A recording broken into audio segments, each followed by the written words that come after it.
અમરીશભાઈ, એક બાજુ પક્ષમાંથી રાજીનામું આપ્યું છે, બીજી બાજુ કોંગ્રેસ પક્ષ કહી રહ્યો છે કે આપને સસ્પેન્ડ કરાયા છે. શું નિર્ણય લેવો પડ્યો અને શા માટે આ નિર્ણય લેવો પડ્યો? જો કોંગ્રેસ પક્ષના કોઈ આગેવાનો એમ કહેતા હોય કે ગઈકાલે રાત્રે મેં સસ્પેન્ડ કર્યા છે, તો હું આપને પૂછવા માગું છું કે આપના પાસે ઓથેન્ટિક માહિતી ક્યારે આવી? એટલે હું એમ કહીશ કે મેં આદરણીય પાટીલ સાહેબ મારા ઘર પરિવારની મુલાકાત, મારા વડીલો સાથેની મુલાકાત બાદ, મારા મિત્રો સાથેની મુલાકાત બાદ નક્કી કર્યું અને તરત જ મેં મારા હોદ્દાઓ ઉપરથી, તમામ હોદ્દાઓ ઉપરથી રાજીનામું આપ્યું છે. કદાચ એમના ધ્યાને એટલા માટે નહીં હોય કે મને કાર્યકારી અધ્યક્ષ તરીકેની જવાબદારી છે. જવાબદારી મને એ ગુજરાત પ્રદેશ તરફથી નહીં, મને ઓલ ઇન્ડિયા કોંગ્રેસ તરફથી મને જ્યારે મળી હોય ત્યારે મારી ફરજના ભાગરૂપે મેં એઆઈસીસીને જાણ કરી છે અને મેં બધા જ પદો ઉપરથી મેં રાજીનામું આપ્યું છે. કોંગ્રેસ શિસ્ત સમિતિએ 6 વર્ષ માટે સસ્પેન્ડ કર્યા, ગત રાત્રિએ કર્યા છે તેવું શક્તિસિંહ ગોહિલનું કહેવું છે. બીજી બાજુ આપની જે જવાબદારી સોંપવામાં આવી અને તે પદ ઉપરથી આપે રાજીનામું આપ્યું, આ વિસંગતતા બાબતે શું કહેશો? હું કોઈને ક્રિટિસાઇઝ કરવા માગતો નથી, કારણ કે મેં ખૂબ સારી રીતે 5 વર્ષ ત્યાં કામ કર્યું છે. લોકોની સેવા ચોક્કસ પ્રમાણે કરવાનો પૂરેપૂરો પ્રયત્ન કર્યો છે. એટલે એમણે જે કાંઈ કદાચ સ્ટેટમેન્ટ આપ્યું છે તો એને તમારે પૂછવું રહ્યું કે એણે આવું સ્ટેટમેન્ટ શા માટે આપ્યું છે. હું કોઈને ક્રિટિસાઇઝ કરવા માગતો નથી. કોંગ્રેસ છોડવાનું મુખ્ય કારણ શું રહ્યું? આટલી બધી જવાબદારીઓ જ્યારે પક્ષે આપી હતી ત્યારે હું અગાઉ પણ કહી ચૂક્યો છું ને અત્યારે પણ આપને જણાવ્યું છું કે મારા તમારા ભારત દેશની અંદર એકતા છે અને વિવિધતામાં એકતા છે.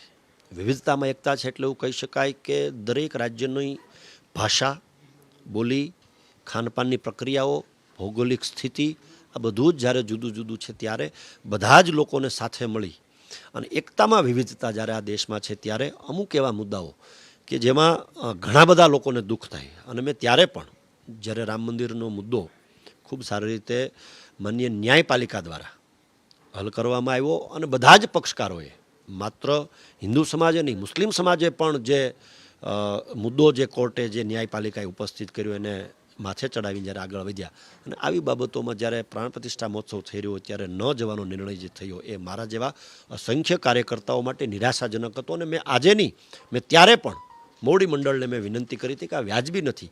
આવા બધા મુદ્દાઓને ધ્યાને લઈને મને એવું લાગે છે કે મેં પાર્ટી છોડવાનો નિર્ણય કર્યો છે અને મેં પાર્ટી છોડી છે.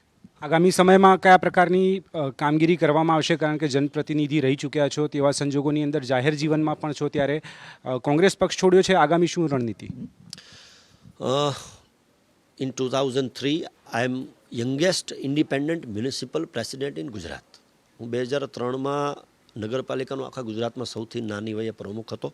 આજ 21 વર્ષથી સતત 3 નગરપાલિકા, 2 નાગરિક બેંક, 1 વિધાનસભા લડતો આવ્યો છું, જીતતો આવ્યો છું. આજે પણ હું પીપલ્સ કોઓપરેટિવ બેંક રાજુલાનો ડિરેક્ટર છું અને મહેનત કરી રહ્યો છું. તો આગામી સમયની અંદર ભારતીય જનતા પાર્ટીમાં જોડાવું એવું નક્કી કર્યું છે ને એટલા માટે કે ભૂતકાળની અંદર પણ ભારતીય જનતા પાર્ટીના યુવા મોરચામાં મેં સતત ઘણા બધા વર્ષો સુધી મેં કામ કર્યું છે અને ઘણી બધી કામગીરી પણ મેં કરવાનો પ્રયત્ન કર્યો છે.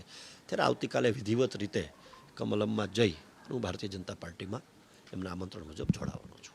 અન્ય જે કાર્યકર્તાઓ છે, સમર્થકો છે, આપ જઈ રહ્યા છો તેવા સંજોગોમાં જે આપના સમર્થકો છે તેમના માટે શું ભવિષ્ય વિચાર્યું છે? મારા મત વિસ્તારમાંથી શુભેચ્છકો, કાર્યકર્તાઓ અને લોકો જે મારી સાથે ઇન્ટિમસી સાથે જે જોડાયેલા છે એમનું જે કહેવાનું જે હતું એ મુજબ કોઈ 5, 25, 50 કે 500 લોકો સાથે પણ જો જોડાઈએ તો પણ ક્યાંક મારા મિત્રોમાં, કાર્યકર્તાઓમાં નારાજગી થાય. એટલા માટે એવો નિર્ણય કર્યો છે કે આગામી સમયની અંદર શીર્ષ નેતૃત્વનો ભારતીય જનતા પાર્ટીમાંથી જે રીતે સમય મળશે એ જ્યારે સમય ફાળવશે ત્યારે રાજુલા મત વિસ્તારની અંદર બધા જ લોકોને સાથે લઈને એકી સાથે બધાને જોડીશું અને આગળ જઈશું.